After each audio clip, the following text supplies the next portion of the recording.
Lydia, he somehow convinces her to marry him. And he is brilliant, right? And afterwards, they have a beautiful son, Jacob. That was 2.5 years ago here in Strong. So he's definitely far exceeded expectations, both personal life and in operating. You know, a lot of people have commented that Dan has amazing hand skills. He's great with procedures. He's got tremendous technique.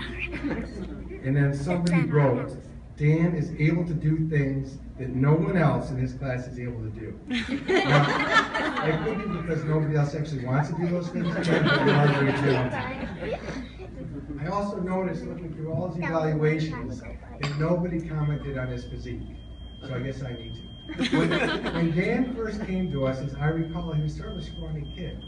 Then all of a sudden, he's like totally buffed. And as my son would say, he's totally ripped, he is jacked. So how did this happen? I mean, I'm not buying the steroid story, that wouldn't be Dan.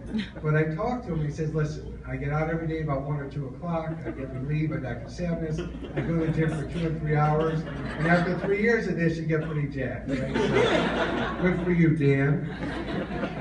Now, I'm not sure why somebody wrote this in his evaluation, but they said, Dan is well dressed, okay?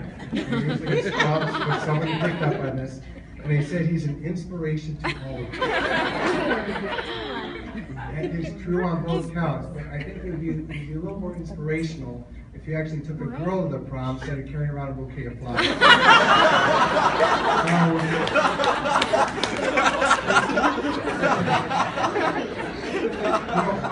A lot of people commented on Dan's demeanor.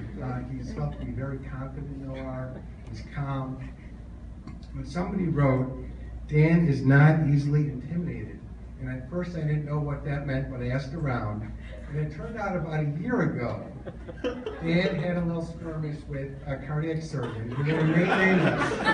But this surgeon is sort of known as a tough guy. I mean, it's sort of sad, but a lot of our faculty are afraid of him. I mean, I'm petrified. But anyway, this surgeon told Dan, if you don't do things the way I want to do them, then I'm going to perform a procedure on you. And I don't want to go into details of what this procedure was. I mean, I saw some kids here today. But it's no kind of procedure that anybody would choose to have electively. Now, what the surgeon did not take into account is that Dan, besides the fact that he's brilliant, remember Dan was from the Soviet Union, right? Dan was in Brooklyn, and then he's in New Jersey. So I think we're messing with the wrong person.